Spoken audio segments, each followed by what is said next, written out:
Hello, curiosity seekers and movie buffs. Today we are diving into the most famous garage in cinematic history and uncovering the story of an iconic vehicle, the Ecto-1. How did an old 1959 Cadillac Miller Meteor, once destined for the junkyard, manage to transform itself into the world's most beloved ghost-fighting vehicle? So grab your proton packs, everyone, because this journey is about to get electrifying. It all began back in 1983, when the talented Dan Aykroyd penned the original screenplay for the iconic film Ghostbusters. The initial vision for the Ecto-1 was far more grim, and even a little bit terrifying. Imagine an all-black vehicle, equipped with pulsating purple strobe lights, that supposedly would possess the power to dematerialize ghosts simply by driving past them. It was a cool idea, but perhaps a little too dark and ominous for the comedic tone the film ultimately acquired. When Ivan Reitman took over directing, he and production designer John DeCuir decided that the Ecto-1 needed to be more of a character than just a mere vehicle. It had to be unique, memorable, and above all else, truly reflect the team's identity. The search commenced, and the selection ultimately landed on the 1959 Cadillac Miller Meteor Futura, which was a unique combination of an ambulance and a hearse. Quite a perfect choice, wouldn't you agree? After all, what other vehicle could possibly be more suitable for handling the undead? The only issue was that these particular cars were incredibly rare. In fact, only around 25 units were manufactured during that specific year. The production crew managed to locate one, but it was in a truly lamentable condition. It required a full and complete overhaul even before they could begin any customization work. That's when the magic truly began to unfold. Then, the talented designer Stephen Dane made his entrance. He was the one responsible for bringing to life not only the iconic Ecto-1, but also other essential equipment like the proton pack and the ghost trap. The transformation then truly began. The original black color was completely discarded. Why? Because a significant portion of the movie was going to be filmed at night, and the black car would simply disappear into the darkness of New York City. The solution was classic white, which made the car stand out and gave it a more professional appearance, almost like a real emergency vehicle. And then, the logo.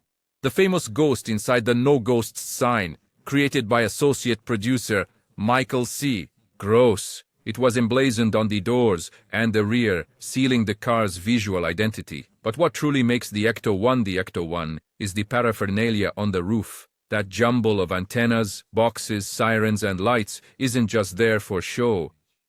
Every single piece was designed to serve a specific function, at least in fiction. It featured an Ecto-Plazm sniffer, tracking antennae, and a high-capacity containment system. All of this gave the car the distinct air of a mobile laboratory, a high-tech vehicle put together with whatever the team had at hand. And of course, we certainly cannot forget about the iconic siren. That distinct unique sound, a blend of an ambulance siren and something truly otherworldly, is instantly recognizable no matter where you are. In the film, we see Ray Stantz buying the car for $4,800, a bargain considering what it would become. The scene where he arrives with the black and rusty Cadillac, and then we see it leaving the garage, white, shiny, and ready for action, is one of the most iconic moments in 80s cinema. It's the materialization of a dream, the transformation of a crazy idea into a real company. The Ecto-1 wasn't just a car, it was the symbol that the Ghostbusters were for real. Its success was so great that the Ecto-1 became a character in its own right, both in the films and in the real Ghostbusters animated series.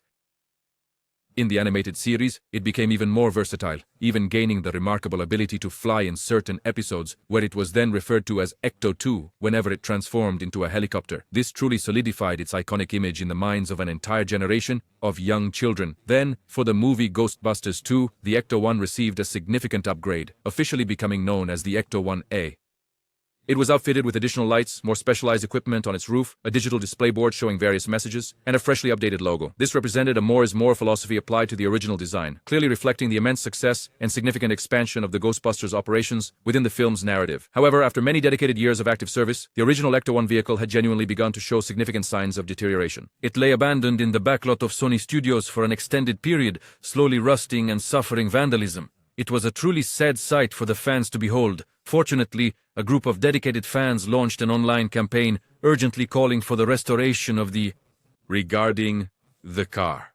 Sony listened, and with the help of volunteers and cinema vehicle services, the very same company that customized the vehicle for Ghostbusters 2, the Ecto-1 was completely restored to its original 1984 glory. The process was quite meticulous, demanding the creation of components that simply no longer existed. Today, the fully restored Ecto-1 stands as a true museum piece, a cherished treasure from the world of cinema. But the story, however, does not simply end there. In Ghostbusters Afterlife, the iconic Ecto-1 makes a truly grand return. The film shows us the legendary car, abandoned in a dusty, rusty old barn. Its discovery by Egon Spengler's grandchildren is a moment of pure nostalgia and deep emotion.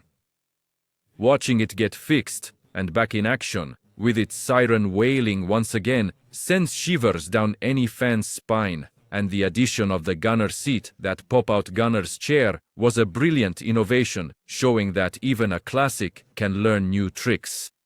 The evolution of the Ecto-1 truly mirrors the entire saga of the Ghostbusters. It started out as an ambitious, somewhat improvised project, then became a phenomenal success, endured some difficult times, and was eventually rescued by a new generation who fully recognized its inherent value. It's not merely a mode of transportation, it is in fact the very heart of the team. It's a symbol of hope, of ingenuity, in the idea that with a little bit of courage and a whole lot of crazy science, there's no ghost we cannot face. From a rusty old Cadillac to one of the most iconic vehicles in cinematic history, the incredible journey of the Ecto-1 stands as a true testament to the immense power of creativity and the unwavering passion of its fans. It serves as a powerful reminder that sometimes the most extraordinary things emerge from the most unexpected places. So, did you all enjoy delving deep into the fascinating history of this legendary motorized icon? What is your favorite version of the Ecto-1? Is it the classic original, the Ecto-1A, or the specially customized version from Afterlife? Leave your comments below, we'd love to hear from you. And if, like us, you're passionate about pop culture and the behind-the-scenes of movies, don't forget to subscribe to the channel and turn on notifications so you don't miss any of our future investigations. Thank you so much for watching, and until next time. Ties.